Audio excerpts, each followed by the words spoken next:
alikuwepo. Yes. Anakutana hapo Alphonse Mabula watatu. Lakini iangalie 2017 una Kibabage, una Job, una Kevin Nation, Mwenda yupo. Lakini pia una Sopu. Kwa hiyo unaweza kuona vijana wakina Abraham Morris, wakina Sopu ile. Yani 2017 pamoja na 2019 imetuletea wachezaji wangapi? Katika squad ya watu 28 hata zaidi ya wachezaji 8 wametoka katika hizo timu za vijana. Kwa hiyo kuona kwamba ni mafanikio kwa TFF katika kuamini katika soka la vijana na kutuletea hapa ambapo tulipo. Kinga mkono. Unajua siku zote tena ni idadi ni ndogo kwa sababu tunaamini wale wachezaji walikuwa na wachezaji wengi sana ambao bahati mbaya wengi wamepotea katikati kwa namna moja au nyingine yote, kwa sababu kwamba klabu haziwapi sana nafasi vijana, lakini zingewapa nafasi vijana labda na maisha mengine nje ya soka, ndio inachangia kuona idadi ya wachezaji inapungua, kwa sababu tunaamini hawa kama hawa under 17 waliochukua ubingwa juzi kwenye Sekafa, tunaamini hawa ndio watakuja kwenye under 20, tunaamini hawa watakwenda kwenye under 23, baadaye wataingia kwenye senior timu. Na siku hizi mpira watu wanacheza wakiwa bado wadogo. Kwa hiyo ni muendelezo ambao unatakiwa uwepo mfumo sahihi wa kukuza vile vipaji vya vijana, kwamba hao wanatoka hapa na hii cream inaendelea kuwepo, kwa sababu mara nyingi unaona unashangaa katikati hapa vijana wote wanapotea, wanakuja wanaibuka vijana wapya. Timu ya miaka 23 inakuwa na wachezaji wengi wapya ambao si waliotoka kwenye under 17, au timu ya under 20 inakuwa na wachezaji wengi wapya ambao hawatoki kwenye under 17. Sasa unajiuliza hawa under 20 wameibukia wapi wakati kulikuwa na hili zao hapa la under 17? Baki hapo ni kubi matured, lakini pia hata ukiangazia kwa sababu unajua hapo tumewataja hao ambao wametoka under 17. Lakini ukija katika under 20 mtu kama Nova, mtu kama Mohamed Hussein Shabalala, mtu kama Msuva, Samata, wakina Faisal, yani wote ni msingi ule ule ambao na Msuva ndo ya kwao walikwenda Afrika Kusini na kina Imidi yes, Imidi. Msuva alikuwa alikuwa mshambuliaji mzuri sana, nasema baadaye akapotea. Ulimwengu acha ulimwengu alikuwa Tanzania chakua na mshambuliaji mzuri kuliko Bwana Samata katika vijana walikuwa naibuka alikuwa mzuri sana, na zaidi ya Kevin John, ambali ya Kevin John katika kundi la kina Msuva alikuwa mwingine jina lake limenitoka, alikuwa anaitwa nani yule mshambuliaji. Washambuliaji wanaonekana wana future nzuri Tanzania, alikuwa wawili tu. Ndio alikuwa mshambuliaji. Msuva alikuwa anatokea pembeni. Huyu jamaa alikuwa anasimama pale katikati mbele. Jina lake limenitoka. Sawa. Naona lakini timu gani? Au sawa pia. Aliza timu gani? Alichezaga Mtibwa kuna wakati. Mtibwa. National team. Kwa timu ya vijana ya nani ya Kim ambao alikwenda na kina Msuva pamoja. Mkele wa juzi kana. Mkele wa juzi. Kipindi cha kina Msuva Mtibwa. Tutakuja kumkumbuka.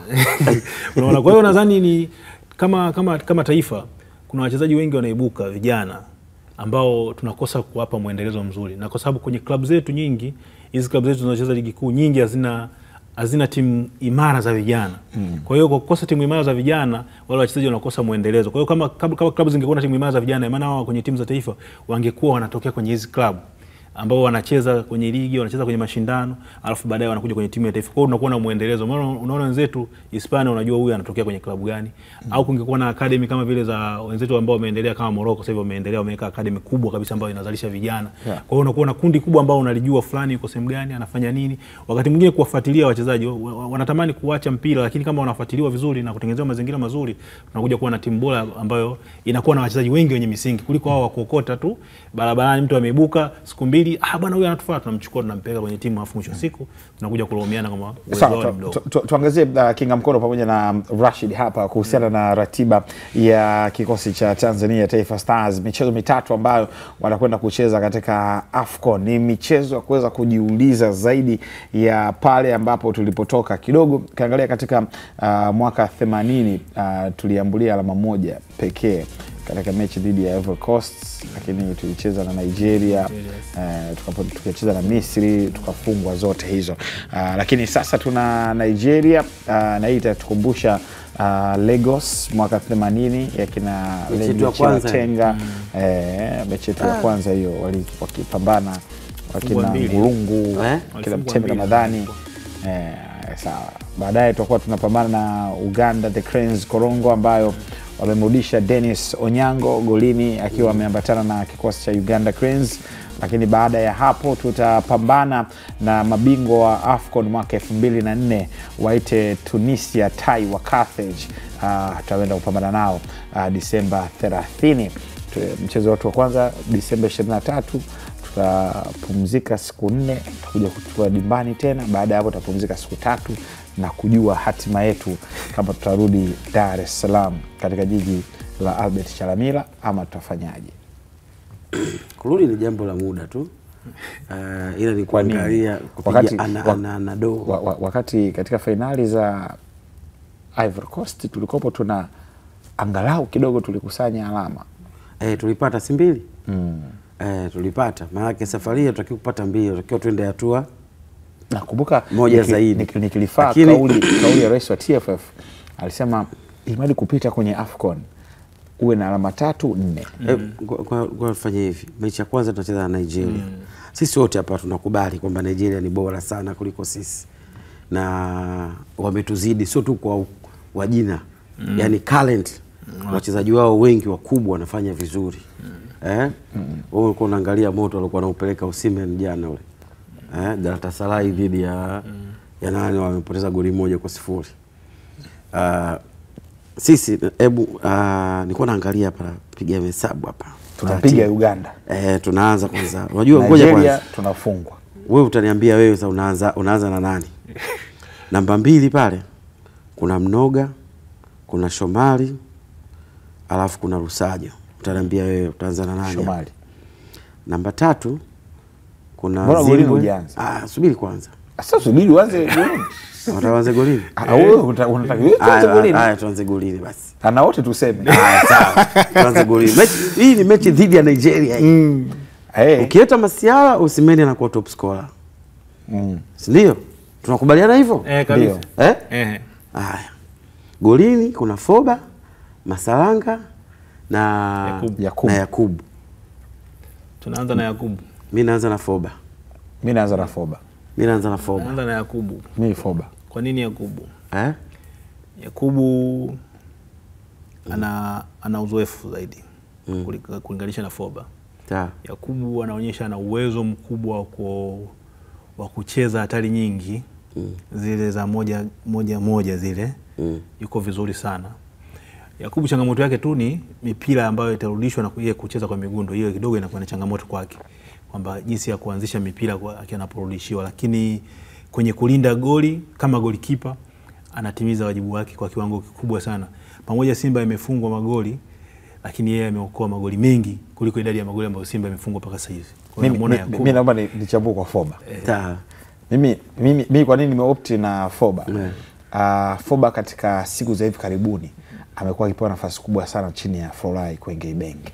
Kuanzia katika pre-season mpaka katika baadhi ya games za timu ambayo inakuwa inacheza. Kwa hiyo naamini tayari kuna ile confidence ambayo anayo Foba dhidi sababu nyuma kuna Fofana, kuna Aishi na kuna Fofana, lakini still Ibenge amekuwa akimtumia Foba. Lakini jambo lingine tunavyoenda kucheza dhidi ya Nigeria lazima mtu apatikane mtu wa kuituliza timu. Foba ni mzuri sana katika footwork chini. Na hata kuna baadhi ya ukiangalia katika training za Azam unaweza ukashangaa anacheza ndani. Yaani kama kuonyesha kwamba ni mzuri katika hiyo. Unavyocheza dhidi ya Nigeria inahitaji utulivu sana katika kurudisha mechi. Yaani kwa golikipa. Yaani tunasema bwana turudishe golikipa tuanze upi? Anaweza akazipiga zile. Subiri ni mechi ile mechi ya kimataifa na zile timu za kimataifa. Kwani Foba hajacheza mechi za kimataifa? Ndio nakwambia. Yaani sio kacheza za kimataifa. Unamwangalia Yakubu amedaka chani yote. Sawa. Sisi hatujakataa. Akiwa kwenye kiwango kizuri sana. Mpaka ameenda Simba akiwa na kiwango kizuri sana. Kwa hiyo yani ukimwangalia Foba sawa. Lakini Foba atabaki kwa tumwachie Gamondi. Tumwachie Gamondi. Sisi mimi na Foba. Wewe na nani? Yakubu ataanza goli. Tunakwenda namba 2. Tunakwenda namba 2. Namba 2 kuna Mnoga, Rusajo na Shomari. Shomari ataenda kwanza. Ingawa kama energy ikipungua ingize Mnoga. Shomari ataenda kwanza. Shomari Kapombe. Uzoefu wake na msaidizi. Ndio si Shomari, Mnoga na Lusajo. Yes. Shomari anaenda kwanza. Shomari. Hakuna ubishi. Labda kutokea changamoto nyingine lakini Shomari Shomari unaona nani? Sawa. tutajia kwako. Sawa. Tutajia kwako. Shomari.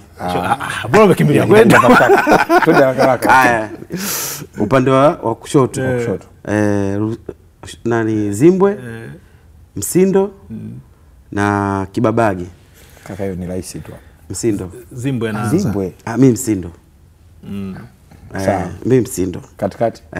Katikati kuna Atasimama. Jobu, Baka, Mwamnyeto, Nangu.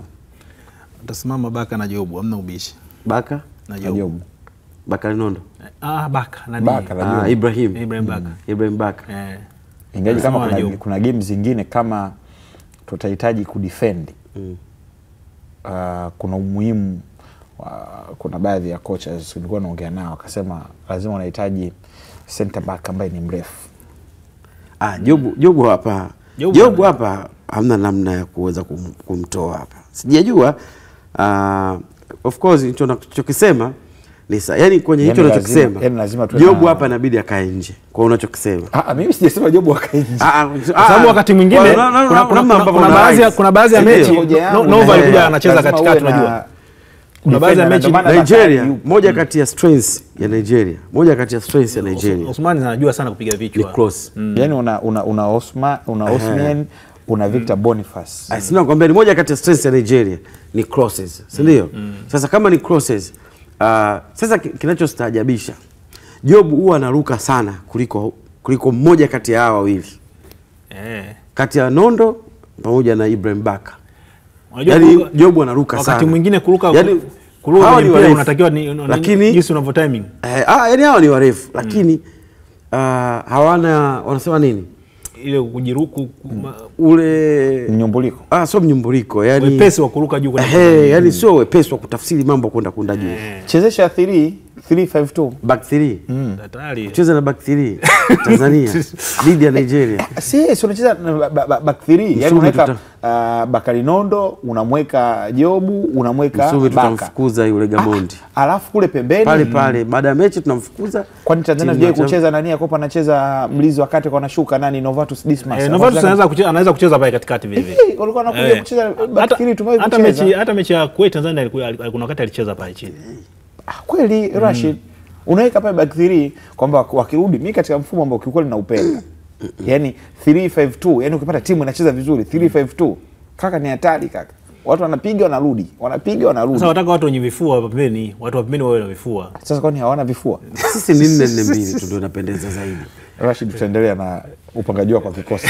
Twende tuangazie taarifa nyingine mzee, tunakimbia kwa kweli ambapo dirisha dogo la usajili hapa nyumbani Tanzania. Hapo awali ilikuwa inazoeleka kwamba Disemba 15 mpaka Januari 15, lakini kutokana na mabadiliko ya bodi ya ligi na TFF inaonyesha katika kalenda yao ambao wameitoa dirisha dogo la usajili litafunguliwa Januari mosi mwaka 2026 na kufungwa Januari 30 mwaka 2026 katika kalenda matukio ambayo bodi ya ligi mapema waliweza kutoa kuelekea katika msimu huu wa 2025-26. Sasa viwanjani leo tunaangazia kuhusiana na maingizo ya nyota wapya katika kikosi cha Young Africans ambao waliyafanya katika msimu wa 2025-26. Young Africans iliingiza nyota gani miongoni mwa nyota ambao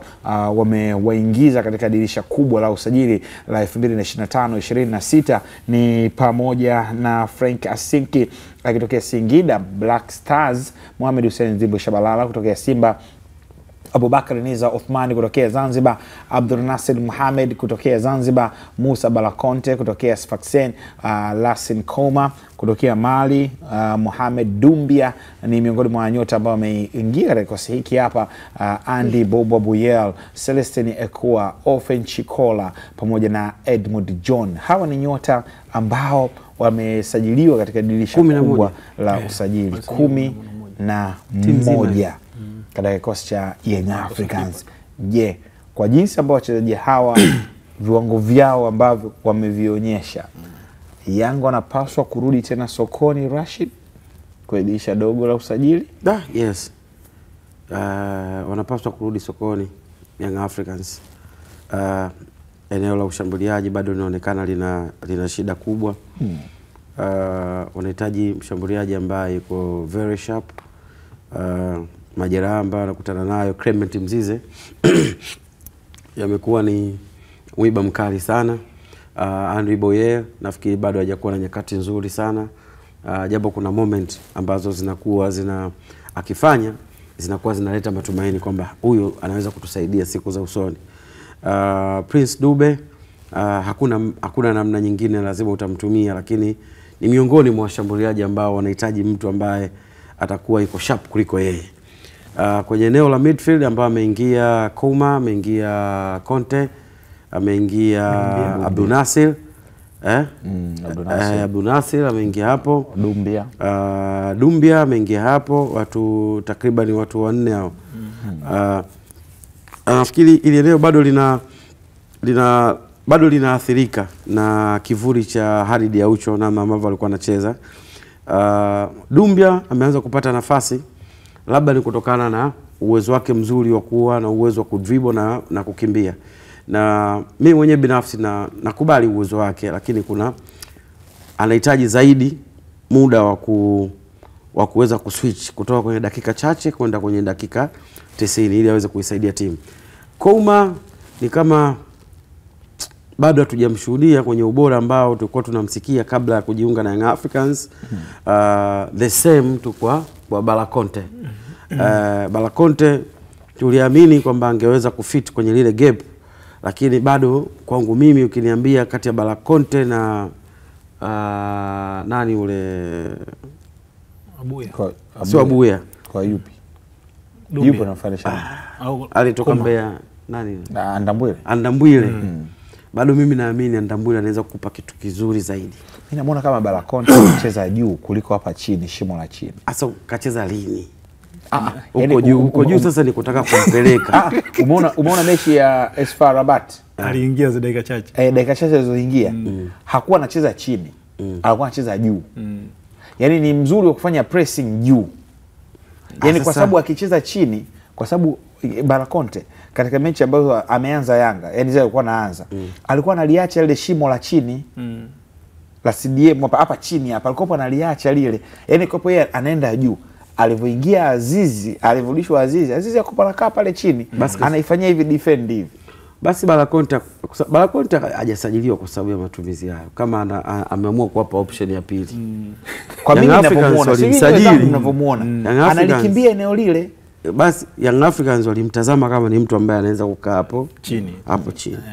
Kama ameamua kuonyesha kwamba ana kazi, ana uwezo kufanya kitu cha ziada hapo juu, ambapo kwa wachezaji waliokuwepo kwenye eneo la ushambuliaji pale wa Young Africans, mimi bado pia simuoni kama anaweza kufiti kwenye hilo eneo. Yaani bado tunaamini kwamba anatakiwa ule msuli auweke hapa. Na ndio bana najaribu kufikiri kwamba kati ya Bala Conte na mmoja kinatoka sana Andambwile Mwambalaswa. Azizi, na bado nitachagua Azizi kucheza eneo hilo. Lakini hii idadi pia ni kubwa ambao wameingia wachezaji 11 ni timu nzima. Na bado hujapata kuona impact ya moja kwa moja katika wote ambao wameingia, si ndio? Zaidi ya Zimbwe naona hawa wawili Abdul Nasir Mohamed Gamal pamoja na Abubakar Niza Othman ni kama wrong project ya baadaye. Ni vijana. Si ndio hiyo kina Shehani? Si ndio kina Shehani? Shehani ana msimu wa pili sasa hivi au watatu naenda. Watatu ana msimu wa 3. Unamuona lakini kwa miaka miwili baadaye. Nafasi yake ndogo sana. Okay. Kwa hiyo na Abdul Nasir naye ni project hao wawili ni project. Okay, sawa. Vizuri. So waone. Usintafute muhali. Unaona? Unasema. So bado legend unavyokukaribisha. Hapana, anangata maneno, anapepesa. Legend kama tu nimeona kwa sababu kama amefeli Shahani. Kama Shahani amefeli. Bado hata pia nao waenda kufeli. kwa sababu hawa pia wanatakiwa kuonyesha kwenye nafasi hiyo hiyo kwenye umri huo kwa sababu mpira hauna umri wa kucheza ndio huo siku hizi. Yani mpira kucheza sasa hivi ni umri huo miaka 16 miaka 17 kama una uwezo wewe unatwanga. Hatukusubiri Msume ifikisha miaka 23 ili utwange. Sasa kama ukishaanza kutuambia sisi ni habari za eti wewe ni long project na kati sasa hivi una msimu wa pili msimu wa tatu na tukikutazama kwa sababu Young Africans mpaka sasa hivi sio hawa ambao wameingia sasa. Hata huyo pia Abdul Nasir ambaye wanamuita Casemiro kwa sababu Young Africans wanateseka kwenye eneo la chini ambalo anacheza Casemiro kwa sababu kama na uwezo angekuwa anacheza yeye pale kwa sababu bado angekuwa anamsaidia Abuya kwa sababu Young Africans bado wanamwangalia Kouma anaingia anatoka wanamwangalia Balakonte anaingia anatoka ndio maana wanamlazimisha Mudasiri acheze. Kaka kuna neno nitakwambia off mic yule tukienda mapumziko unikumbushe. Sawa nitakukumbusha mimi nitashiriki kwenye kukumbusha lakini yule Casemiro aitakiwa acheze pale umeelewa aitakiwa acheze kama kweli mwalimu anaweza kumjengea uwezo wa kucheza na akacheza. Ukiona kama mwalimu amjengee uwezo na kutoka kumtrust manake bado hajamiti ile standard ya kushindana kwenye klabu ya Young Africans. Sasa mimi Rashid umekuwa na deal na wachezaji. Kinga Mkono umekuwa muda mrefu katika tasnia. Kocha yoyote ana first 11 yake. Sawa. Lakini kuna wachezaji unaweza kusajiliwa mfano kuna kwenye kusaidia. Kuna wachezaji unajua bwana kaka Saidi bwana kuna mchezaji huyu mzuri bwana hebu msaidie upeleke sehemu. Wakaenda kufanywa training. Kocha akasema mimi hawa wachezaji hawatakuwa katika sehemu yangu ya plan A. Lakini watakuwa katika plan B kwa sababu ni still ni vijana. Tutawasajili katika timu, watafanya mazoezi katika timu, lakini hawatakuwa katika first priority katika chaguo la kwanza.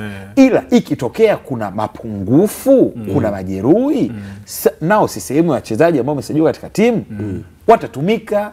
Kwa wachezaji tayari wanakuwa mimi kwa hawa wawili vijana hao wawili Msumi jicho langu ninavyowaona hawa waliosajiliwa Casemiro na mwenzake na yule mlinzi wakati timu icheze kwanza. Ikitokea kwamba siku kuna mapungufu hawa wanaingia. Lakini kwa kipindi kama hivi sasa kwenye pressure kama hii unampa dimba Casemiro. Sasa ndo hapo sasa ndo anapokuja kwenye point ya Rashid. Hapo ndo tunapoungana na Rashid kwamba wale wachezaji hoja yako tumekuelewa, lakini sasa tunakuja kwenye ule msingi kwamba wale wachezaji bado hawana viwango vya kucheza pale na ndio maana hawezi kupata nafasi. Viwango wanavyo ndio wamesajiliwa. Hawajafikia. Mwashui alichukuliwa kule akiwa mtoto. Yanga akaja akamtumia. Unaona? Si alikuwa anaanza. Ukiacha mambo yake anje uwanja leo muondoa baadaye. Lakini alikuwa anaanza, aliaminika. Unaona? Mwashui alikuwa mtoto. Kwa hiyo timu alikuwa anaonekana yeye ndio alikuwa anataja mtoto. Sasa ndio Kimondo. Sasa Mwashui kastaafu. Wale kutoka Kimondo tatizo. Anaweza akatoka Kimondo bado mdogo. Mwashui akaja Yanga bado mdogo. Mdogo kweli. Geoffrey Mwashui aliamira. Kaja Yanga mdogo kweli. Kwa hiyo Yanga akaenda pale akacheza. Kwa hiyo hata hawa wachezaji walikuwa na nafasi ya kwenda pale kucheza. Mbali sana. Kwa hiyo Casemiro alipaswa kwenda kuonyesha. Kwa sababu kama tunavyosema kwenye midfield pa Yanga kuna tatizo. Kwa hiyo Casemiro alipaswa kupenya kwenye hiyo nafasi. Amuonyeshe kocha kwamba mimi nipo. Huyu Andambwile ana uzito mimi nampesa hivi. Kama vile Kevin Tondi ndani ya KMC. Umeona? Kama anafanya Pipino alivyoingia disha dogo tu msimu uliopita akaingia ndani. Kwa hiyo ndio kitu kinachotakiwa hicho. Kwa sababu huo mpira hapa tunasema kwamba Pipino anakomazwa na KMC msimu mwaka jana. Hapa tuliana. Hiyo ni kwamba kwa uchezaji wake kwamba ametoka chini kabisa hakupaswa. Sasa hivi Pipino na miaka 20. Sasa hivi ukiwa na miaka 20. Mzee. Sasa hivi ni umri wa kushindana. Sasa hivi. Lakini naamini yani mambo yamebadilika. Yani sasa hivi ni umri wa kushindana. Na ndio maana ukiangalia Barcelona ni kama wanawafuja wale watoto. Yani umeona yule Pedri nani kuna Casado yani yule Pedri Kubasi yule Pedri kacheza mechi nyingi kuliko Zinedine Zidane kwenye miaka ambayo yeye kacheza. Kwa hiyo wanafanywaje? Wanafanywaje? Yani umetumia kauli wanawafuja. Lakini sasa ulimwengu unataka uwafuje. Sasa huyo Casemiro sasa hivi uko hivyo. Ambayo Casemiro sasa kwa nafasi ambayo imeonekana pale bado kama alikuwa na uwezo wa kumiti ile quality ya standard ambayo Young Africans wameiweka, Casemiro alipaswa kucheza kwa sababu huyo Balakonte unaanza kumsogeza juu. Balakonte naona kama akicheza juu nzuri. Unaelewa? Balakonte. Na kati hapa Balakonte kasajiliwa na Tofali nini kwa naitwa nini? Tofali la ubingwa. Na leo Tofali kabisa alikuwa anaonekana yeye ndo anakuja kuziba ile nafasi. Kaja pale. Kaonekana Balakonte mmemwonaje? Jicho langu mimi ambapo nimemwona Balakonte anaondoka sana pale namba 6, anakaribia sana juu, na kama 6 hapa anahitajika kama Duka akicheza chini, yeye acheze kwa juu yake. Duka Buya anaonekana anafiti kwa sababu anaweza kuconnect kati ya defense na yeye. Sasa ukimwangalia Duka jinsi anavyocheza, bado Duka bado anahitaji mtu mwingine ili kuifanya ile timu kuwa too solid kwenye eneo la defense. Ndiyo Young Africans imefungwa magoli machache, lakini inafungwa magoli machache kwenye ligi ni kutokana na opponent wengi wanaifanya Young Africans kuwa timu ya kwanza kiwanjani. Unapokutana na timu ambayo inaweza kuifanya Young Africans kuwa timu ya pili, na ndio maana unakuta timu kama ile JS Kabylie, mwalimu ibidi aingiza kina Azizi Ndambwile hiyo kina nani, unaelewa, ili kuifanya timu kuwa too solid kwenye eneo lile. Si ndio bwana? Sasa kama hayo yote yanawezekana, Casemiro bado mdogo, sisi mpira huu wa miguu hauhitaji kuwa na umri mdogo. Kwa mdogo anakaa nyumbani kwake kwa mama yake mzazi, kwa sababu umekuja kazini, inabidi ufanye kazi. Kwenye umri huu onyesha kama wewe unaweza kubato na wakina Balakonte, unaweza kubato na kina Azizi Ndambwile, au muulize Faridi Musa Azam, unaweza alianza kucheza akiwa na umri gani? Sio, unaelewa? Ukionyesha hapo alikuwa so full, lakini yale kopa anaingia na kutoka. Yeye alikuwa anacheza. Sasa alikuwa anaanza kwenye kikosi. Mimi sikatai jamani. Lakini hao mbona hata kuingia kutoka waingii? Tumuulize Pedro sasa. Pedro hapa mechi ya juzi. Pedro katoa mechi juzi. Mechi dhidi ya Fountain Gate. Kafanya mabadiliko ili kutaka kuona wanampa nini. Asinki akaanza eneo la center back. Asinki mara 2. Ndio mechi yake ya kwanza ile Asinki. Ndio mechi yake kwanza na Fountain. Kaanza pale na Dickson Job, akampa Shomari Kibwana, akajaribu kuwapa watu wengine. Mechi ya pili inayofuata akawapa tena. Maana yake ni kama amevutiwa na progress yao, si ndio? Sasa kwenye hayo maeneo alitakiwa pia kumuona nani? Alitakiwa pia kumuona Casemiro. Kuna mtu alikuwa anaitwa Wanda Kid huyo. Long time. Umeona? Dennis Nkane. Tutamsubiria kesho, Tutamsubiria kesho. Huu mwaka wa 6 sasa hivi. Tunaendelea kumsubiria kesho. Sio leo anakuja Yanga anasajili mawinga, anakuja acheze. Yanga anasajili mawinga, yeye acheze. Tunamuona Mapinduzi anacheza mechi 2, ikija kwenye ligi mkeka. Sio unaelewa? So inawezekana tunajaribu kuwatazama ni wachezaji wa baadaye, lakini Young Africans kila siku wanaongeza standard ya kushindana. Kwa hiyo standard wanaongeza kushindana, hao ambao tunawasubiria hiyo standard inaendelea kuwaacha. Sawa. Kwa sometimes Rashid, tuangazie sasa upande wa pili wa Simba. Najua issue ya wafungaji wa magoli wa Young Africans tutakuja kujadili siku zinazokuja pia, na idadi na jinsi timu inavyo spread katika ufungaji wa magoli. Tuangazie na upande wa Simba Sports Club na wenyewe upande wa pili, ambapo katika licha ya kwamba Simba imekuwa ikiteswa na kivuli cha makocha ambao wamepita na kuondoka, kwa sababu wakati wa usajili wa dirisha hili kubwa alikuwa ni kocha Fadhurahman Davis, sababu yeye alisajili nyota hawa Yakubu Suleiman Zuma kutoka JKT, Wilson Nangu kutoka JKT, Anthony Mligo kutokea kikosi cha Namungo Football Club, Vedastus Masinde kutoka Team A Championship, lakini Lucien De Rock, Semfuko Charles kutoka Coastal Union na Mangushi, Neo Maema kutoka Mamelodi Sundowns, aka Brazilians, Masanda Wana, Yellow Nation, Caballero, Alassane Kante, lakini pia nyota wengine ambao wameingia kwenye kikosi cha Simba Sports Club ni Morris Abraham, Nabi Kamara, Mohamed Bajabel pamoja na Jonathan Soa pamoja na Selemani Mwalimu Gomez ambaye alikuwa ni usajili wa mwisho wa kocha Fadhurahman Davis. Kuna neno moja alitumia nani? Fadru. Ubaya ubwela. Sio ubaya ubwela. Alisema nataka character. Alitumia neno kama usajili wa character, sui. Kuna neno moja mshambuliaji mwenye X Factor. X Factor. Umepatia kwa niaba ya mtangazaji. Nataka X Factor. X Factor ndio. Akaja mwalimu. Nakumbuka tena tulikuwepo hapa. Nilikukatalia kwamba hiyo X Factor haiwezi kupatikana Simba Sports. Fadlu anajua. Sio kama wewe ulimkubalia kwa sababu X Factor. Bana, nilisemaje? Nikasema Fadlu Ngoja nikukumbushe. Nikuuliza Anasema hivi, Fadlu amesema ni Selemani Mwalimu. Ngoja nikakataa. Nikakwambia hivi hapana. Sio kama unakumbuka. Nikamwambia Selemani Mwalimu tunatumia VAR. Hakuna hiyo tumike. Nikakwambia unamwona huyo Selemani Mwalimu. Nikakwambia unamwona Selemani Mwalimu. Nikamwambia huyo Selemani Mwalimu. Huyo ndo mchezaji ambaye hakuna mwingine anatarajiwa zaidi ya huyo. Lakini kwa mujibu wa mwalimu Fadlu, inavyoonekana kuna mchezaji ambaye anatarajiwa, ambaye huyo mchezaji hawezi kuletwa, hawezi kupatikana. Kama unakumbuka maneno sababu yeye kama hiyo interview amefanya na nani? Amefanya na Nyembela. Akaambia tena Fadlu anasema Jairuti wameniahidi wanaletea mtu na sasa kwa atakapokuwa kiungo pale mpishi bana wanaletea mtu nadhani baada ambaye wamesema ni usajili mkubwa kufungwa na Yanga tena kumtumia usajili mkubwa. Akasema baada ya kufungwa alikuwa analifaa na uchezaji wa Yanga I think si ndio? Sawa. Kikosi cha Simba wachezaji 13 wale tulisema 11 wengi hawa wamekuja na wachezaji 13.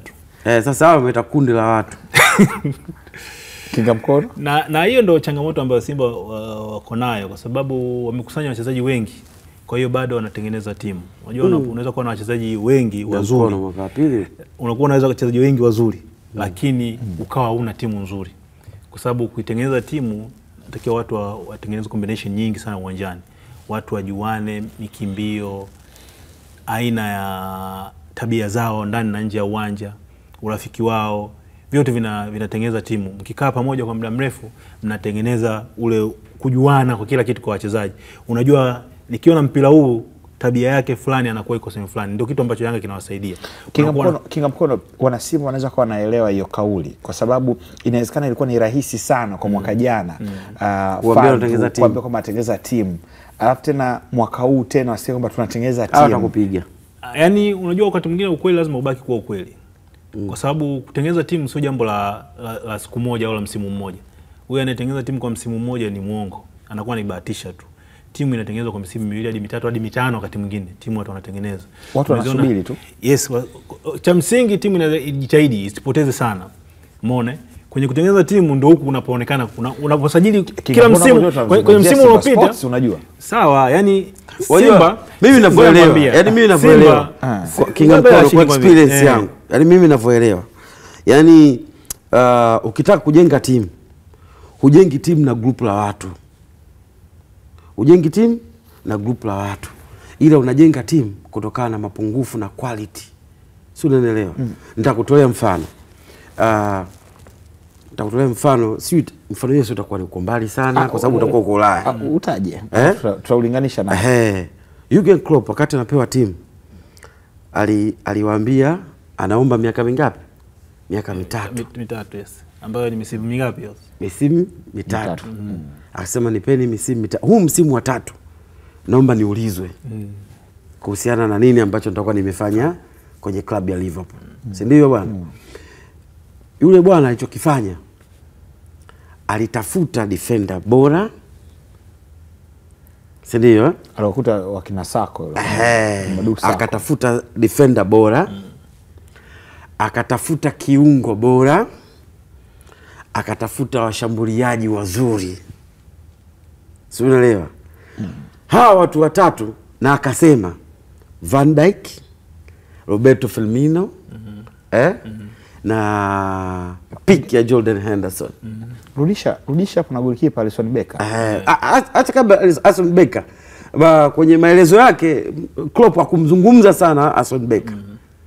Kwa sababu kuna Simon Mignolet, baadaye na yule Karius. Bwana aliwazungumza zaidi ya watu watatu. Mwaka wa tatu Liverpool alichukua kila kitu kilichokuwa wanakihitaji. Kila kitu ambacho Liverpool alikuwa anakihitaji akapata. Jose Mourinho wakati anapewa Inter Milan aliwaambia unataka ubingwa ubingwa upi unataka wewe? Akamwambia unataka Scudetto na Champions League. Akamwambia ukitaka hivi nisajilie na Water aitwa nani yule? Water Samuel mlinzi wa kati. Akaambia nisajilie Water Samuel kwenye eneo la defense. Lucio akaambia nisajilie Schneider kwenye eneo la midfield. Kiungo. Tumpate Samuel Eto'o kwenye eneo la ushambuliaji. mbadilishana na Zlatan. Tumpate haraka sana. Tumpate, tutashinda mataji. Wakapiga treble. Unaelewa 2010. Akamaliza mwanamume, akaweka pale, shughuli kaisha. Sasa kwenye hivi vilabu vyetu vya Simba na Yanga huwezi kujenga timu na wachezaji 11. Yaani sio kweli, yaani huko ni kuongo, tunachekesha tu. Na ndio maana unaona ile kundi kubwa wachezaji Yanga wameenda 11 pale. Sasa hivi angalia wanaopiki. Wako wawili tu. Njoo kwa Simba Sports wapo 13. Angalia wanaopiki. Sio leo.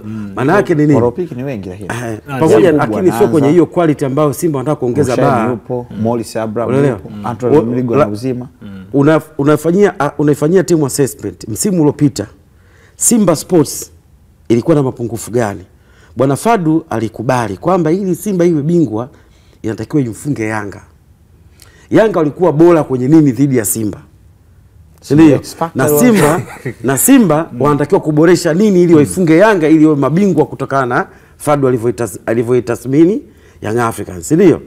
Kitu cha kwanza, kwa mujibu wa tathmini ya Bwana Fadu, ilionekana Simba inahitaji mshambuliaji ambaye anaweza kutumia nafasi chache zinazopatikana. Ndio? Waliokuwepo walifunga magoli mazuri na wanaelezeka. Lakini walifunga magoli mengi ila wamekosa nusu ya magoli ambayo walifunga. Kwa hiyo Bwana Fadu alihitaji mtu ambaye anaweza kutumia nafasi chache. Simba wameleta Jonathan Soa.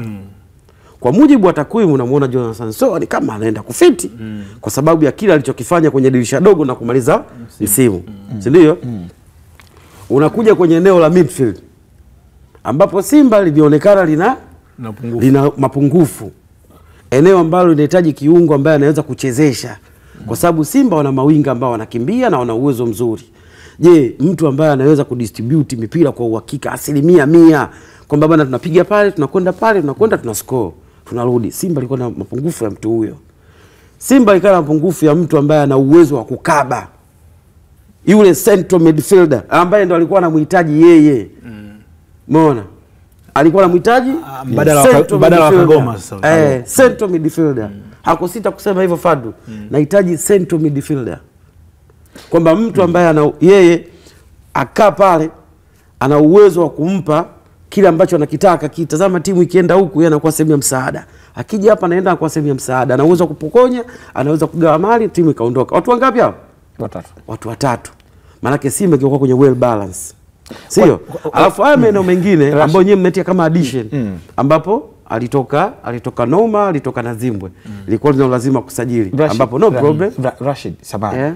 Ili swali langu utajibu kidogo afu na Kingamkono kidogo. Simple sana. Simba mwaka jana na Simba hii. Ipi Simba nzuri? Rashid. Ya mwaka jana. Kingamkono? Ya mwaka jana ilikuwa bora. Tunarudi. Yaani tukirudi tutakuwa na mjadala huu. Simba imebadilikia wapi? Simba imebadilikia nje ya uwanja. Rashid, Simba imebadilikia wapi kwa mantiki ipi? Simba imebadilikia nje ya uwanja. Yaani mimi kwa mantiki ipi? Labda uniambie hapo.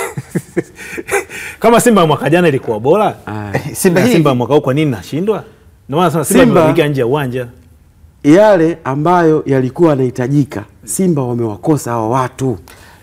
Tunarejea katika mjadala huu wa kuja kuiangazia wekundu wa Msimbazi Simba na kipi wakifanye katika dirisha dogo la usajili la Januari mosi mpaka Januari 30. Nipo na Endo Kingamkono, mzee wa Val Legend, pamoja na Rashid Don Hamis, the heavyweight pandit, the only one in Africa.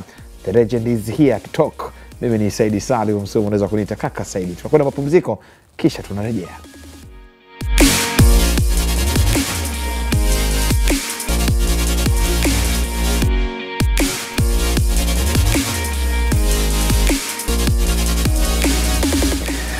Shukrani kwa kuzidi kuendelea nasi. Hii ni Viwanjani, baba vipindi vyote vya michezo hapa nyumbani Tanzania. Mimi ni Saidi Salim Msomo, unaweza kunita kaka Saidi. Nipo sambamba na Andrew Kinga Mkono pamoja na Rashid Don Hamis the Heavy Pandit, tukiwa tunaangazia mengi makubwa ambayo tumekuandalia katika siku hii hapa ya leo. Wakati tunakwenda mapumziko, tuko tuna mjadala hapa kuhusiana na usajili wa wachezaji wapya na kikosi cha Simba Sports Club katika dirisha la usajili la msimu 2025-26. Kumbuka alianza kocha Fadlu Rahman Davis, kisha akaja meneja mkuu Dimitar Pantev, na sasa kikosi kipo chini ya kocha Suleiman Abdallah Matora. Juan Sebastian Veron akiwa anakiongoza kosi cha Simba Sports Club. Unaweza kujiuliza hilo Juan Sebastian Veron imetokea wapi? Ni kipindi ambapo Suleiman Matola anacheza Simba, alikuwa analinganishwa na kiungo wa zamani wa Chelsea, Manchester United pamoja na Argentina Juan Sebastian Veron, alikuwa mtu bingwa kabisa. Tuangazie bado Simba Sports Club. Swali langu lilikuwa limeishia kwamba kuhusiana na kikosi cha msimu uliopita na msimu huu, na majibu yote hapa yamekuja afadhali kikosi cha msimu uliopita. Ukiangalia kwenye kikosi, nyota ambao maeneo muhimu waliokuwa pameondoka, Shefondo Malone kati, Zimbwe Shabalala upande wa kushoto ambao pia kunabadilishana na Nouma, Fabrice Ruamba Ngoma, lakini pia Lionel Ateba Mbida ni miongoni mwa wachezaji ambao walikuwa wanaanza kwenye kikosi cha kwanza. Ukiachana na Pinpin Kamala ambaye ni mgonjwa kwa hivi sasa, lakini bado ni sehemu ya timu. Ni wachezaji wanne ambao imefanya Simba kidogo kupata mgagasiko katikati. Ndio maana nasema Simba wameathiriwa na mambo yao ya nje ya uwanja. Kwa nini nje ya uwanja? Kwa sababu wamejibebesha pressure ya kuangalia sana ndugu zetu wanafanya nini. Unaona, baada ya kuangalia msingi wa kikosi chao wanakitengenezaje. Unajua kwenye mpira wakati mwingine sawa unapaswa kumchungulia jirani yako, lakini uangalie vitu gani vya kuangalia kutoka kwake. Wao wamepoteza kwenye msimu uliopita, wamepoteza mechi zao zote za zili ya Yanga. Unaona? Kwa hiyo wao wanaangalia mafanikio ya Yanga, wanatafuta kwa wao. Kwa hiyo wanashindwa kutengeneza timu yao kwa kuangalia hii timu yetu ina mapungufu yapi. Tunaitengenezaje timu yetu hii ili kuwa bora. Msimu uliopita walitangaza wanatengeneza timu, ikawa sawa. Na msimu huu ilikuwa ni muendelezo wa kutengeneza timu. Hata Rashid kaichukua Liverpool hapa, karifaa Liverpool kwamba imekaa miaka mitatu walitengeneza timu ambayo ikaja ikasumbua. Man City nao walichukua muda vivyo kutengeneza timu. Kwa hiyo ili timu kubwa iwe imara, irudi katika mstari wake. Hasa kama mwenzako anashikilia taji, lazima wewe unahitaji muda wa kutengeneza timu. Kwa kutengeneza timu sasa unaangalia wapi kwenye mapungufu. Na kwa sababu unasajili wachezaji wengi kwenye msimu mmoja, kwa hiyo una kazi kutengeneza chemistry, combination kwenye timu. Nani anacheza wapi? Unajua siku zote unapoleta wachezaji wapya kwa wakati mmoja, walioingia hawajaziba wale walioondoka. Walioingia wameshindwa kufikia viwango vya wale walioondoka. Ukimwacha Rushen ambaye kidogo pale amekuja kuziba pengo la Malone Fondo, unaona ameweza kufanikiwa kuja kuonyesha kitu. Lakini sasa yeye anacheza pamoja na Nangu, ambapo Abdurazaki ni mgonjwa. Abdurazaki mgonjwa, Shamu ni manani ya kocha mwenyewe anaamua kumwekea bench. Kwa hiyo anaanza pale na Nangu na Rushen. Kwa hiyo pembeni kule kwa Mligo tumeona mapungufu yake ya kiuchezaji, changamoto. Unajua bado alitoka kwenye, unajua kuna mchezaji mzuri wa timu ndogo alafu na mchezaji mzuri wa timu kubwa. Unaweza kuwa mzuri sana kwenye timu ndogo lakini kwenye timu kubwa ikashindwa. Lakini namuona Nangu Mligo kidogo anakuja. Nadhani kwa hii muda anaopata wa kucheza utazidi kumkomaza na kumrudisha kwenye kiwango chake. Na mwingine Nabi kama sijajua makocha wanamtazamaje. Makocha wawili waliopita walikuwa wanamtumia, lakini Matola naona sio mchezaji ambaye anamtumia kwenye nafasi. Sasa mara kwanza alikuwa anaonekana kama anacheza beki ya pembeni, akaja saizi anachezeshwa katikati. Kwa hiyo unaona bado na mwenyewe wanatafuta mtu pale katikati. Hawajampata mlisi wa Ngoma sahihi ambaye acheze kama nani Fabrice Ngoma alivyokuwa anacheza pale. Kwa hiyo kwenye namba ile katikati yule Kagoma, kocha alikuja akawa meneja akawa anamtumia sana. Alikuwa anatumia watu wengine kutokana na aina yake ya uchezaji. Kwa hiyo Kagoma alikuwa anaonekana afiti. Juzi Matola amerudi amemtumia. Kwa hiyo unaona bado kuna kamari za wachezaji ingia toka. Mbele Simba hawajaamua wanataka kwenda na nani. So wamemchukua sawa, ni mchezaji mzuri, alionyesha rekodi nzuri za kufunga. Lakini Simba mwalimu anacheza kidogo. Nani Mganda huyu? Des Mkwala anaingia anatoka. Kwa hiyo kunaonekana bado pale mbele hawajaamua kama wanaenda na Soa au na wakati mwingine unabidi waamue. Na Soa ameonyesha tayari ameshafunga goli 3 mpaka saizi. Kwa hiyo unaona ni mchezaji ambaye kama Simba wataamua kumpa nafasi na kumwamini na timu kumzunguka yeye, ana nafasi nzuri ya kufunga magoli kwa sababu ana uwezo sana wa kutumia nafasi kufunga. Hapo umezungumza Simba kucheza vizuri. Miezi mitatu makocha watatu. Uwezo kupata timu. Uwezo kuipata timu ambayo unaitafuta. Na ndio maana nasema Simba wameharibu sana nje ya uwanja kwa sababu haya ni mambo ya kiuongozi, sio ndani ya uwanja. Uongozi kama unabadilisha watu namna hii, hasa walimu ambao kila mwalimu anakuja na jicho lake.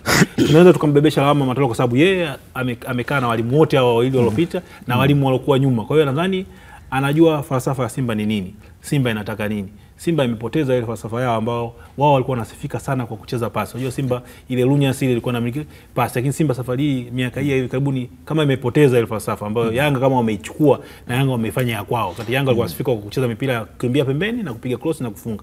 Kwa hiyo ile falsafa yao Simba kama wameipoteza. Kwa hiyo wanabidi watafute wachezaji ambao watakuja kucheza kwenye ile falsafa yao ya kutumia mpira utembee chini. Rashid, unaamini nini katika Simba? Jumadi irejee katika ubora wake, irejee kwenye makali ya kushindana kwa dirisha hili dogo la usajili. Nini ambayo unaona kwamba ni solution ambayo ni ushauri kwa bodi Simba wenyewe ambao wanakutazama? Na aina ya wachezaji ambao kusema na hapa inabidi waingie sokoni wafanye hivi na hivi na hivi kurudi Simba ambayo wengi wanatamani kuiona. Tatizo la kwanza la Simba ambalo linawasumbua msimu huu ambao nimeona ni uongozi. Hilo ni tatizo lao la kwanza ambao ndo kiini cha matatizo yote. Wanatakiwa kulitatua hilo haraka sana, waweze kutulia ili familia iwe tulivu. Baba na mama akiwa wametulia, kila kitu kinakuwa kipo kwenye utaratibu mzuri. Lakini baba na mama wasipoelewana, kila mtoto anakuwa anasharubu, kila mmoja anachagua upande na anaamua anachokitaka. Hiyo ndio shida ya Simba ya kwanza. Uongozi. Wahakikishe kwenye uongozi kuwe na amani na mwelekeo ambao unatoa dira ya maendeleo yao. Hilo jambo la kwanza. Jambo la pili, warudi sasa kwenye kufanyia tathmini timu yao. Mimi ninachoamini, nikirudia kwenye zile kauli za Mwalimu Fadlu, Simba walikuwa wana uwezo wa kusajili wachezaji 4 tu au 5 kutoka kwenye kikosi cha mwaka jana, ambapo wangekuja kufanya vizuri zaidi msimu huu, kwa sababu ndio matatizo ambayo yanaonekana kwenye eneo la center back. Walimpata Rushan ambaye kwangu mimi ilikuwa ni 100% tiki, wamefanikiwa kabisa. Kwa hiyo wao walichotakiwa kufanya ni kudhibiti eneo la kushoto, ni either wabaki na Nouma au wabaki na Zimbwe. Kosa kubwa walilofanya ni kumwachia Nouma na Zimbwe kuondoka. Hili ni kosa kubwa sana wamefanya Simba Sports. Eneo la midfield ambapo mwalimu alikuwa anapendekeza, ambao mimi mpaka leo naliona hilo tatizo, kumpata ile mchezaji kama yule. Unamuona nani yule? Mtasingwa. Adolf Mtasingwa. Quality ya Adolf Mtasingwa. Ndio Simba walihitaji mtu kama yule kwenye eneo lile pale. Ambayo hiyo quality kwa Chamazi. Ambayo iko Chamazini. Sio unaelewa, mpata mtu kama yule pale. Ambapo hayo maeneo ambapo Mwalimu Fadlu aliassess na kuamini kwamba tukiwa na haya tutawafunga Yanga, tutakuwa mabingwa. Ambapo kwenye hayo maeneo sasa, eneo ambalo tunamtazama mimi Mtasingwa ambaye alikuwa Halid Aucho, eneo la playmaker ambapo sasa hivi unamtumia Morris, alikuwepo Aziz Ki. Unaelewa? Eneo la striking alikuwepo Clement Mzize, ambao huko walikuwa na Ateba na Mkwala. Ambao eneo la goalkeeping una Pimping Kamara, wale wana Diara. Umeona, au ni wachezaji 4 ambao Fadlu ndo alikuwa na watazama kwamba tukipata quality hii hapa tutakuwa tumebiti quality ya wale wapinzani wetu Young Africans, tutawafunga na sisi tutakuwa mabingwa. Sasa hiyo quality ndio imewasumbua Simba Sports. Wamesajili kundi la watu, sasa linawasumbua kwenye namna ya kugawa utaratibu na majukumu, linawatesa. Kwa hiyo Simba baada ya shida ya kwanza wakitatua kwenye swala zima la uongozi, warudi sasa kuassess timu yao, kwamba je, hawa ambao tumewaweka, ambao tumewasajili wamekuja kutatua swala. Tatizo jingine la pili, tatizo ambalo sio la pili, la tatu la tatu ni kwa Selemani Matola.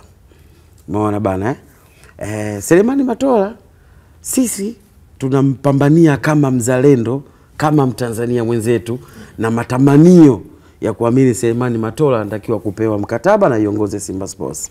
Lakini ni ukweli ni kwamba Matola kwa quality yake hana huo uwezo wa kuiongoza Simba Sports kwenda kwenye nchi ya ahadi. Hilo daraja Selemani Matola as a coach, quality hiyo hana. So unaelewa? Hana kwa vigezo vya cheti, hana kutokana na uzoefu ama uwezo wake wa kushindana kimbinu. Kimbinu tumeona Matola Polisi. Umeona Ibenge alichokifanya, kafanya hivi, kafumbua huko, kamtia 2 chapo. Umeona? Kwa hiyo sasa kwenye hivyo vitu, kwa maana yake hapo Simba anatakiwa afanye hivyo vitu vitatu kwa wakati, kwa haraka sana. Kwanza atatue shida management ambayo itapeleka utulivu kwenye timu. Swala la pili, wa assess timu yao, waangalie mapungufu ambapo yatawafanya Simba kurudi kwenye ubora.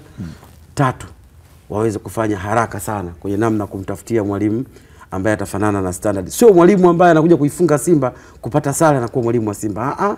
Lazima waka-assess quality. Na ndio maana nasema Simba na Yanga sio vilabu ambavyo vinakuja kuwapa maarufu makocha. Ni wakati wa wazao kufanyaje? Kufundisha Simba. Si ndio wawepa sasa shehe? Kwa hiyo waoni wazao kufundisha Simba. Sasa mimi usiniulize swali hilo, Msumi umetoka, nimechambua vizuri kabisa. Umezungumzia Matola.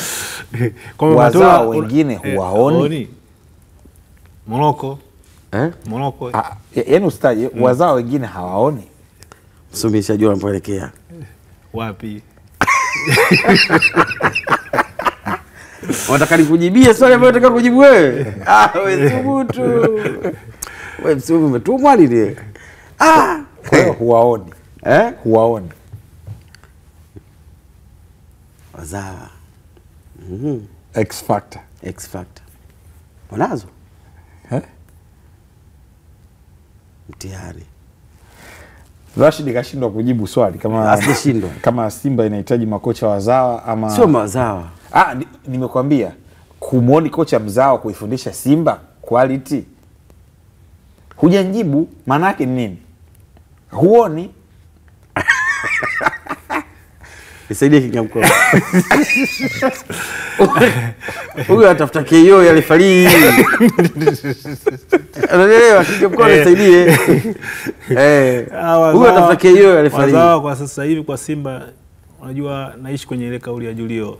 Simba ikiwa haifanyi vizuri, maisha magumu kiuchumi, mzawa anaweza kuwa na nafasi, lakini kwa Simba ikiwa na maisha mazuri kiuchumi, mzawa anakuwa na nafasi kwa sababu na kwa hiyo unaona wazawa hawana nafasi. Hawana nafasi kwa sasa hivi kwa Simba hii.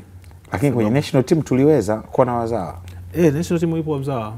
Na kwa nini wakati mwingine unaweza kusema wazawa wanakosa kuaminika wao wenyewe, aina yao ya maisha, jinsi wanaoishi ndani ya hizo klabu na jinsi walivyojizoesha na mazingira yao. Kwa hiyo wanajikuta kwamba wanapoteza viongozi wenyewe kwa wenyewe, wanashindwa kuwaamini. Ingawa natamani mzawa apewe timu.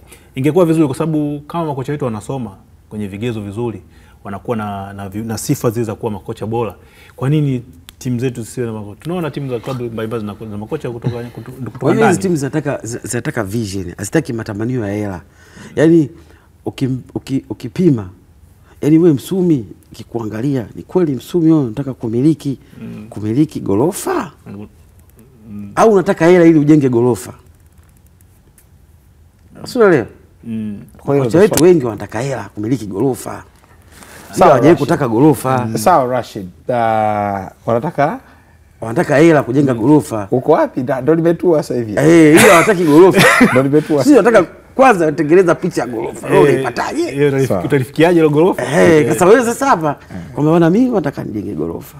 Alafu sasa ili nijenge ile gorofa hapa inabidi nifanye 1, 2, 3 ili nipate gorofa. Sawa. Lakini sio pate hela. Ukishapata hela ndio kanje gorofa. Huyo sasa huyo ana mipango ya maendeleo. Huyo sasa hayo mashaka. Ndio Yanga Afrika na Simba. Sema swali langu hujanijibu. Rashid amekimbia pamoja na Andrew Kinga Mkono. Tuangazie taarifa nyingine kwa wakati huu ambapo tuangazie takwimu katika ligi kuu ya NBC ambapo kikosi cha Young Africans pamoja na JKT Tanzania zimejikita kileleni katika upachikaji wa magoli katika ligi kuu ya NBC mpaka sasa kwa msimu 2025-26. Yanga licha kucheza mechi 6 tu imefunga mabao 12 mpaka sasa sawa na JKT Tanzania katika jedwali ambao wao JKT Tanzania wamecheza michezo 10, wakati timu ya tatu katika ufungaji wa mabao ama magoli ni Pamba Jiji Football Club. Wana Kawe kama wana TP Lindanda wamecheza michezo 9, wamefunga mabao 11, wakati nafasi ya 4 ni Simba Sports Club Mnyama Mkali michezo 5, mabao 11. Ukiangalia kwa wastani JKT Tanzania katika michezo 10 kafunga mabao 12, sawa na goli moja kila mchezo akasoro mechi 2. Wakati Yanga yeye katika mechi 6 kafunga mabao 12, wastani wa mabao 2 kwa kila mechi moja. Wakati Pamba Jiji yeye katika mechi 9 mabao 11, Simba mechi 10 na mechi 5 mabao 11, wastani wa 2.9 hivi. Unajua tofauti ni nini hapa? JKT kila mechi anaocheza wapinzani wake wanahisi wanamuweza. Kwa hiyo JKT kwenye mechi alizocheza akiingia kiwanjani ni mechi chache sana anaingia kama timu ya kwanza. Kwa mechi nyingi anazocheza yeye anaingia kama timu ya pili au anaingia katika uzania ulio sawa. Kwa hiyo unakuwa ni rahisi mpinzani wake kuweza kumuuliza maswali magumu zaidi akiamini hili ni daraja ambalo linaweza kufanya makosa mara 5 na bado asiniadhibu. Sio, unaelewa? Tofauti na Young Africans ambaye akacheza michezo michache analifanana na nani? Anafanana magoli na JKT. Unajua ni kwa nini? Ni kwa sababu timu nyingi zinazocheza na Young Africans zinakuwa timu ya pili. Kwa hiyo unakuta hata makosa anayofanya Young Africans wapinzani hawayatumii. Lakini makosa hayo akiyafanya JKT wapinzani wanaweza kumwadhibu, au wapinzani wakifanya makosa 5 JKT bado wanashindwa kuwaadhibu. Umeona kama mechi na Coast. Mechi na Coast wamecheza vizuri sana Coast. Lakini Coast walifanya kosa moja tu. Wakarudi kati. Sasa kwenye makosa hayo JKT wanaweza kuyakonvert makosa hayo kwa mpinzani wao mara ngapi? Napo kwa JKT mabao yao 12. Mabao 9 wamefunga za juu 2. Si ndio nakwambia Karabaka na Popita. Nyingine kama hiyo Kilemile leo alipiga cross, Disongo alifunga Simba ile. Na bado hao wenye ubora hawamuoni kama Popita ni mshambuliaji ambaye unaweza ukampa nafasi 3 akafunga zote. Yaani bado wanamrate tu kwamba kwenye nafasi 5 huyu atafunga 1. Manake bado hiyo defense haiwezi kumuona kwamba huyu ni threat kwetu. Ndio maana mpaka kati. Unaelewa? Lakini pamoja Dube pamoja na ubutu waliokuwa nao wapinzani hao hawawezi kumfanyia Dube hivyo kwa Paul Peter. Kama ilivyotokea kwa Paul Peter. Yaani kikubwa mimi naona bora Rashid unacheka sana. Kafurahi Rashid. Anafurahi ulivyosema kaachwa. Mimi Rashid amesema sio kaachwa. Kaachwa wapi? Sio hiyo kazi.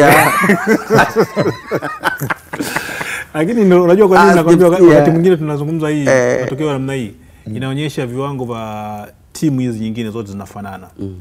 Ndio maana aina magoli yanayofungwa JKT inayoshinda ni madogo kwa sababu viwango vyake vinafanana na hao wengine. Ukiwalinganisha na Yanga, na Simba, hata na Azam mwenyewe ukiangalia kwenye chati ya magoli wenyewe watakuwa miongoni mwa timu ambazo zinakuja kwenye pamoja na ile mechi chache. Kwa hiyo Yanga inaamuliwa na wachezaji mmoja mmoja. Wakati mwingine hawachezi vizuri, lakini wana wachezaji ambao wana viwango ambao wanaweza kuamua magoli. Na wakikukuta siku ukiwa vibaya wanakuadhibu inavyostahili. Kwa hiyo hicho ndio kinachowafanya Yanga kuendelea kusogea pale juu. Yaani ule ubora wao wa wachezaji mmoja mmoja unaonyesha tofauti yake na timu nyingine. Hao ni mabingwa watetezi na wanaonyesha kweli wao wana kitu wanakitafuta. Kwa hiyo hicho ndio kinachofanya uonekane tofauti wao na JKT Tanzania. Wana mechi 6 goli 12 au mechi 10 goli 12. Kwa hiyo unaona kabisa ligi yetu ukiziangalia timu nyingi matokeo ngoja nikuonyeshe za kitu ambacho timu zetu za madaraja ya kati hawezi kufanya. Zinafanana. Mtozi anarudishia mechi ya Yanga Afrika na Fountain Gate. Hapo ile mechi kabla ya hii. Hii hapa. Umeona anachokifanya Duke Abuya hapa? Umeona alichokifanya pale? Kaburuza afu kaachia kwenye njia kabisa. Umeona alichokifanya pale? Mechi hii kwenye eneo kama lile wale Fountain Gate walipata nafasi ile, lakini ule wa Fountain Gate Alikosa. aliopti kulipiga pila juu, na kati kulikuwa kuna wenzake kwenye maeneo, lakini muangalie Duke Abuya anachukua mali, alikuwa na uwezo wa kupiga pale, unajua Duke Abuya. Alafu muangalie center back wa Fountain Gate yule Habibu. Unamuona yule Habibu katengenezewa matatizo ya nyama pale. Imewekwa pasi, katengenezewa matatizo ya nyama, mtu katokea nyuma huko. Umeona mtu anatokea nyuma yule? Anatokea nyuma pale, afu angalia ile Sanaa alikuwa nayo Pacome Zouzoua anaenda kuscore. Afu angalia mechi na Coastal Union. Muangalie tena Duke Abuya alivyoinua ule mpira. Ule mpira alivyoupiga. Ile pasi kati inapigwa kwa Duke Abuya. Ile pale, umeona pale? Angalia kuna mtu anapita nyuma ya Duke Abuya pale. Unamuona yule? Pale sasa kwenye nafasi kama ile, nitakukumbusha tena nafasi kama ile Coastal Union alipata Maulid. Kwenye eneo kama lile alishindwa kumuona mwenzie, alikuwa anatokea kule. Umeona? Akiduke alikuwa na uwezo wa kuweka hapa tu mali ikapigwa cross. Akiduke pale kaekewa mali, kamtazama kuna mtu pale kasimama katikati. Ngoja nimpelekea ajitume aweke pale. Sasa yale ndo madaraja ambayo yanaenda kukutofautisha baina ya timu ndogo na timu kubwa. Quality ya mchezaji mkubwa na quality ya mchezaji mdogo. Kutafsiri matukio kwenye kiwanja wakati mechi inaendelea. Sasa moment kama hizi, umeona kama eneo lile pale, mpira umewekwa pale. Yaani Duke Abuya alikuwa na uwezo kuchukua ule mpira akampa yule, akapiga cross. Lakini Duke akaukanyaga, akatazama pale katikati kwa haraka zaidi. Akaona kuna mtu hapa anaweza kufanya kitu. Akaipiga, watu wamescore, wamerudi. Sasa moment kama hizi ndizo ambazo kwa JKT Tanzania ina wachezaji wazuri, lakini wapinzani wao hawawaoni kama ni threat. Kwa unakuta makosa kama haya, kwa sababu hawawezi kuconvert makosa kama haya. Kwa unakuta timu inatengeneza nafasi, inafanya makosa mengi, hamuiadhibu, inakuacha. Kwa ukija kiwanjani, ni kweli una point, unaongoza, una point 17, una magoli 12. Lakini timu yako kiwanjani watu hawaiogopi. Sawa, watu hawaiogopi. Kesho tutakuja kuangazia timu ambazo zinazofungwa sana na wai zinafungwa sana. Tutakuja kuchambua hapa kesho kuhusiana na timu ambazo zinafungwa, timu zinazofunga magoli mengi. Kesho sasa tukirejea tutakuja kuangalia timu ambazo zinazofungwa na kwa nini zinafungwa sana. Kinga Mkono umekaa kwenye media kwa muda mrefu sana. Usajili gani wa mchezaji kutoka Simba kwenda Yanga unaukumbuka ulikopo na utata sana? Juma Kevin Yondai. Ile ya kwanza au ya pili? Ya kwanza. Ile ya kwanza. Lakini usajili wenye utata ulikuwa wa Singano. Simba kwenda Yanga. Simba kwenda Yanga, Yanga kwenda Simba. Unanivuruga. Simba kwenda Yanga au Yanga kwenda Simba? Zote mbili. Simba kwenda Yanga, Yanga kwenda Simba. Singano sio kutoka Simba kwenda Azam. Kevin. Achana. Kevin. Sajili akiwa timu ya taifa. Kevin kutoka huku kwenda huku. Ule ulikuwa unaeka ule 10,000 chini, ule 2,200, 5,000 na bukubuka. Ule kwa kiboko. Sasa unajua ile ulikuwa kiboko ile kitu sana alisajiliwa na jezi ya timu ya taifa. Kevin Joseph Mongaja kile alikataa. Sichezi. Sitaki. Alafu nakumbuka pia naye Domayo naye akasajiliwa kwenye kambi ya timu ya taifa. Akasajiliwa na Azam kutokea Yanga. Ikapigwa marufuku basi wachezaji kwenye timu za taifa kambini hatakiwi kusajiliwa. Sasa unajua kuna Kevi afu kuna wanani pia. Nani Mlisho? Yule Chuji. Chuji Goma. Kevi na Chuji. Na ulikuwa unaeka la Morrison. Morrison now, yes. Ilikuwa naeka. Unajua kwa nini nimekumbusha? Sema ulikuwa unaeka kwa sababu ulikuwa na mambo mengi ya kisheria. Kipindi kile hamna mambo ya kisheria. Samjo. Udaslam. Sasa unajua nimeleta hii story. Wakati wa kile cha siku ya mwananchi ambapo rais mstaafu Jakaya Mrisho Kikwete Dr. alikuwa uwanja wa Taifa na hutubia. Alisema hivi, nyinyi ili jambo la kuibiana wachezaji halikuanza leo. Kuna mtu alimtaja anaitwa Gilbert Mahinya. nakumbuka kuna siku moja kwa tupigia story hapa akasema kuna mzee anaitwa Mzee Bobea ni mwenyekiti wa matawi wa Yanga. Aliwahi kutoa kauli pale akasema hivi watu nimetumwa na wazee kutokea Zanzibar mikoa 5. Watu wale hawatozungumza tena. Yanga itakuwa shwari. Nifanya naye mazungumzo nikamwambia mchezaji gani ambaye wewe kwako ndani ya Yanga umewahi kumuona? Akasema katika maisha yangu sijawahi kumuona mtu kama Gilbert Mahinya. Jinsi ambavyo alikuwa anaweza kucontrol eneo la katikati. Na Gilbert Mahinya alitolewa Sunderland Simba akaenda Young Africans. Sasa leo viwanjani tunakuletea historia na mahojiano maalum ambayo kwa ufupi kidogo ambayo unapozungumzia soka la Tanganyika na baadaye Tanzania huwezi kuliacha jina la mchezaji Gilbert Fariot Mahinya maarufu kama Mashine aliyezaliwa mkoa wa Njombe sehemu moja ikifahamika kwa jina la Manda kando kando ya Ziwa Nyasa. Karibu ndugu mtazamaji na msikilizaji wetu kuweza kupata makala hii fupi ikiweza kumwangazia nyota huyu hapo. Yes, nyota ambaye hakika inawezekana sisi wengi wetu ukizungumzia unaweza kusema ilikuwaje lakini yule Mzee Bobea alipokuwa anamzungumzia alisema ilikuwa inafikia mpaka anakodishiwa ndege.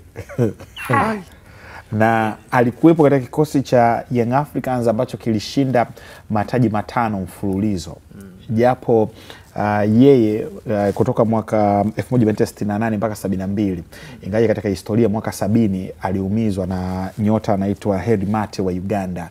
Na yeye pia alikuwa kwenye kikosi cha Young Africans ambacho kilicheza hatua robo finali dhidi ya Asante Kotoko ambayo ilirushwa shilingi alafu yani yule shilingi alafu ile kapteni wa Yanga alizubaa yule wa Kotoko akashangilia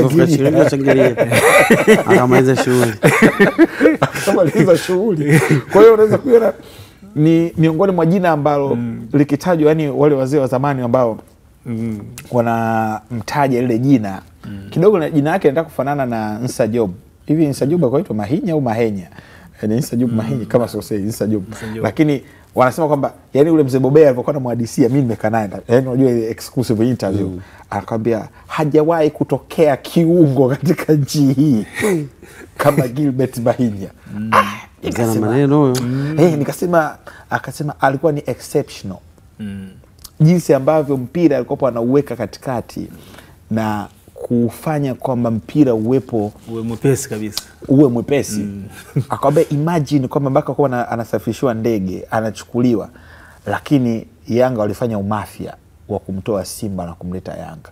Kwa hiyo ndio maana nilikuwa nazungumzia kuhusiana na sajili ambazo zilifanyika. Mwanzoni mwa mwaka 2000 kuna mchezaji mmoja kutoka Burundi akaitwa Mwinyi Rajab. Alikuwa kiungo, alikuja na Banza Shikala na kikosi cha Young Africans. Lakini baadaye Simba akaenda wakamsajili Mwinyi. Mwinyi hakucheza hata mechi 3. Alumia Yanga hakucheza. Na kipindi kile kupiga na misumari kwa himo. Kuna ule Yanga walimuiba airport. Misumari heavyweight. Walimuiba airport. Nani anaitwaga yule Mkongomani yule? Kongo yule beki alikuwa Rwanda yule nani? Yule ambaye alienda kwa Mbuyu Twite. Wakampa jina la Lagi. Jezi ya Yanga amevaisha jezi ya Lagi. Alimsaini. Lagi alisema amesaini. Yule ambaye alifanya mafia ule ni Abdullah bin Kleb. Kipindi kile Yanga kamati ya usajili inaongozwa na bin Kleb na inaongozwa na Seif Magali. Kwa hiyo anaweza kumuiba wala nini. Lakini usajili katika zote usajili ambao ulikuwa kituko sana wa Victor Costa. Asubuhi alionekana na jezi ya Yanga huko, jioni akaonekana na jezi ya Simba kauli Simba. Unakumbuka usajili? Victor Costa na Mpoka alienda Yanga hapo. Unajua alichofanya jua nini Yanga? Baada yani Simba walichofanya nini? Walimvaisha jezi namba 4 alafu akaandika Malinzi. Kwa sababu kipindi kile katibu wa Yanga alikuwa Jama. Ameshamsajili huko. Wakaandika Malinzi. Kwa ni kama vile Lage vile walilipa. Okay. Ila Yanga na Simba kwa viongozi man. Ila viongozi unakutana na Lage. Ni Lage alikuwa anampenda yule mzee kwa mbabaifu. Hapo alikuwa anaweza. Yaani amefanya kikao kama send off vile.